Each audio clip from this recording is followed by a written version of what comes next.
Returning to our top story, and with the Treasurer Wayne Swan forecasting a return to surplus in 2012-13, the opposition says despite the positive spin, Australia is set for higher interest rates and the government needs to stop spending as positive signs continue to emerge for the Australian economy. A short time ago, Shadow Treasurer Joe Hockey joined me from our Melbourne studio.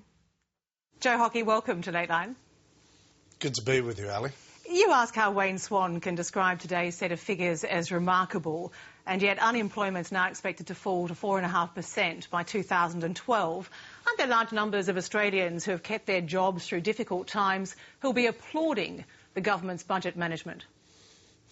Well, I find it remarkable, to use that term that Wayne Swan used, that we do have unemployment falling to 4.5%, and yet, according to the numbers today, the budget deficit is getting larger, the Labor Party debt is getting larger, and the surplus is getting smaller in 2012 with the unemployment rate coming down. So where would you cut? Well, we've announced in the past 12 months almost $50 billion of cuts. $50 billion. Now, if I was in government and the opposition had offered $50 billion of savings and cuts, I'd be grabbing them. But this is a government with no ticker. And I would have thought, given that now there is an increasingly universal view amongst economists, that in order to take upward pressure off interest rates, the government should be cutting its own budget. I would have thought it would have been easy politics for Wayne Swan to pick up some of the $50 billion that we've offered in savings, but they didn't. Well, of those $50 billion, of course, previously you've called for cuts to the public sector. Is that part of your $50 billion? Yes, absolutely. Absolutely. We've said do not proceed with the Cash for Clunkers program. Do not proceed with the Green Car program in the same format as it is today. Pull back on the stimulus spending. We've offered all of those things, writ large, in detail, $50 billion, but this is a government that just doesn't want to do the hard yards on the budget. Let's go back to those cuts in the public sector, though. In August, it was 12,000 jobs. Is that still the order of magnitude of cuts you'd be recommending? Yes. To save how much? Well, it saves billions of dollars. I mean, we outlined a detailed list and a fully costed list. Now, the government didn't want to take it, Ali. Now, I would say to them, if you want to take upward pressure off interest rates, start cutting back on your expenditure, because we've got the Reserve Bank putting its foot on the brake by tightening monetary policy, and you've got the government with its foot on the accelerator with a massive expansion of fiscal policy. Now, it's not going to work. That said, it's not going to work. That said, higher interest rates, a lot of pressure for a lot of families. You're talking about 12,000 jobs. That's a lot of jobs to go. Well, you know what, Ali? You have to make hard decisions when you are spending more than you are receiving. You have to make hard decisions that put in place a fiscal surplus that ensures that you can start paying down the debt. Now, if you're worried about jobs, I'd say to you the government borrowing $100 million a day right now to fund its budget deficit, which is getting larger, not smaller, as each day passes, that $100 million a day that the government's borrowing, I tell you what, that at the end of the day can have an impact on small business jobs. You say can have an impact on small business jobs, and indeed today you've actually argued that it's a recipe for higher interest rates. Now, economists would agree that government borrowing does have an impact on rates, but it's one of many factors. How direct, how big an impact do you think government borrowing has on where interest rates sit today? Well, I think it does have an impact when there is a limited amount of capital available. Australia is a massive importer of capital, and as such, when you've got the economy running at full capacity, if you've got the government borrowing $100 million a day as a AAA rated entity in competition with small businesses out there, with home borrowers out there, it is going to put upward pressure on interest rates. But how no much? Doubt about that. A small impact, medium impact, big impact? Well, it varies. It depends on the accessibility of the money.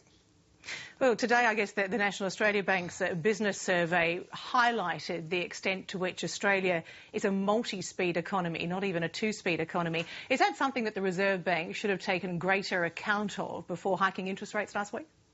Well, monetary policy is a very blunt instrument, and that's a great challenge we have at the moment.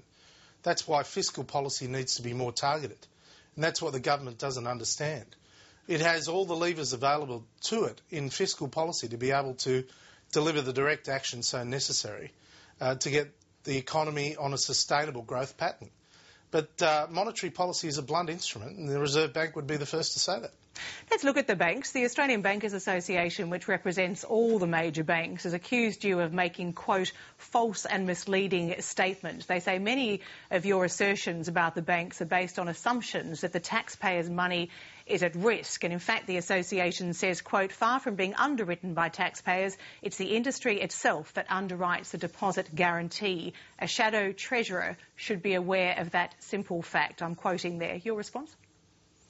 Well, I'd say to Mr Munchenberg that his provocative language is not shared by the CEOs of all the major banks, and it's certainly not shared by the chairman of Bendigo and Adelaide Bank, who said recently that we need to recognise, words to the effect, we need to recognise that the banks are government-guaranteed entities and therefore are providing an essential service, an important service in the community.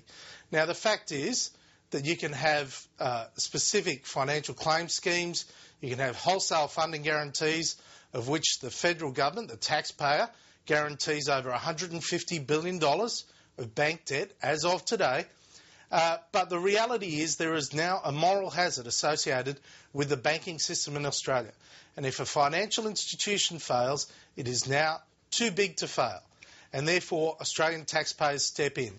Now, if there's systemic risk, and this is the key thing, this is what Mr Munchenberg does not understand. If a major bank, God forbid, collapses, do you really think that the Australian government at that stage is going to impose a levy on all the other banks at that particular moment to try and recover the sums? No. But Joe, and this is what Mr Munchenberg needs to understand. Regardless of what people think, under the way that was set up in 2008, this bank deposit guarantee, it very clearly says that the deposit guarantee will be administered by APRA. If an institution fails and APRA can't get the money from that institution, it will impose a levy on other Australian deposit-taking institutions. So the Bankers Association is correct, is it not, in saying that, in fact, it's not underwritten by taxpayers. It will be a levy on industry that will pay. Hang on, who imposes the levy? APRA. Who imposes the APRA? That's according right, to the government entity. A government entity. That's exactly right. A government entity imposes a levy on every other bank, which imposes it on every other bank customer. So it's not the taxpayer, it's through the bank customer, not directly as a taxpayer. Is that the point? The bottom line is that, and it is government action that underwrites the banks. I mean, we can argue the technicalities. I was actually there when HIH failed, and APRA said, oh, well, you just learn these lessons. Well, $630 million later of taxpayers' money and a whole lot of outrage from the community ensured that at the end of the day, Australian taxpayers are there standing by a failed financial institution. But isn't there quite and it alarms me, I must say, Ali, it alarms me that the chief executive of the Australian Bankers Association is starting to run a line that, oh, well, we don't really have taxpayers behind us, when in fact the reality is, of course, taxpayers now guarantee that a bank won't fail. But isn't there rather a distinction between a taxpayer being liable versus eventually a shareholder in a bank if another bank goes down and all other financial institutions are levied? Isn't there a distinction to be made there? Well, no, because levies are passed on to customers. And whether we like it or not, we're all customers of the banks. I mean, this is the absurdity of it. Of course government steps in. I mean, if ANZ or Westpac or Commonwealth Bank fails tomorrow, do you think the government's just going to sit back and say, OK, we're going to impose a levy on the customers of all the other banks and it's all going to be fine? Of course not. Let's be realistic here. And let's have a good look at the systemic problems in the United States and the United Kingdom. After Lehman Brothers fell over, what did the American government do? Well, it set up a TARP fund with taxpayers' money, and it went in and it became an owner of Citigroup and Fannie Mae and Freddie Mac. In the United Kingdom, they ended up owning RBS. And of course, I guess the point is that we didn't need to do that in this country. But let's look at interest rates, because so far only the Commonwealth Bank has responded to the official hike in interest rates last week. It's virtually unheard of to have this sort of delay in the other three following suit or making their own announcement. Do you think the other banks are running scared? Well, they may well be, but we'll wait and see. You know, if they were running scared, they wouldn't make their announcements, and they wouldn't be one single basis point above the 25 of the RBA. And of course, bear this in mind, Wayne Swan made a point of leaking to the newspapers that he had rung around the chief executives of all the other banks and said to them, do not increase interest rates above the 25 of the RBA. Well, we'll wait and see. Well, you met with West... I would expect that the other banks will increase by more than 25, which will be the ultimate indication of the weakness of this government. Is that what Gail Kelly told you yesterday when you met the boss of Westpac? No. What did she tell you? Well, that's between Gail Kelly and myself, but we had a very good discussion. You know what, you look at someone like Gail Kelly, who was absolutely right to say that everyone should be calm, everyone should be measured, and engage in a proper public debate. Now, the Chief Executive of National Australia Bank and a number of others have done that. However, there are some Chief Executives that have chosen to take a more public route. It was the ANZ Chief Executive that started introducing personality into this debate. Quite frankly, they will be victims of their own words. Is that a threat? No, it's in the eyes of the Australian people. In this You know, that's what it's about. I mean, we're all judged by our public comments, and I would say that there are some chief executives and there are some chairmen of banks that are very engaging and very prepared to be constructive in this discussion. But there are others that perhaps because they haven't been here long in Australia don't understand that these are important public debates and that we have a right and an obligation to properly debate the future of our banking system. In this whole debate about mortgage rates, does it need to be elevated to actually look at the structure of the industry? Because a lot's been written in recent days about the fact that Australia is one of the few countries in the world where the default home loan is actually the variable mortgage rate. For example, in the US, you do a set and forget. You set your home loan rate for the entire duration of your home loan. Is there room in this country for perhaps even to mandate that a product like that is on the table, maybe pay more for the premium, but at least the homeowner doesn't have to be able to predict interest rates, which no one seems able to do? Look, it's a good debate to have, and you know, it's happened because we've started this debate.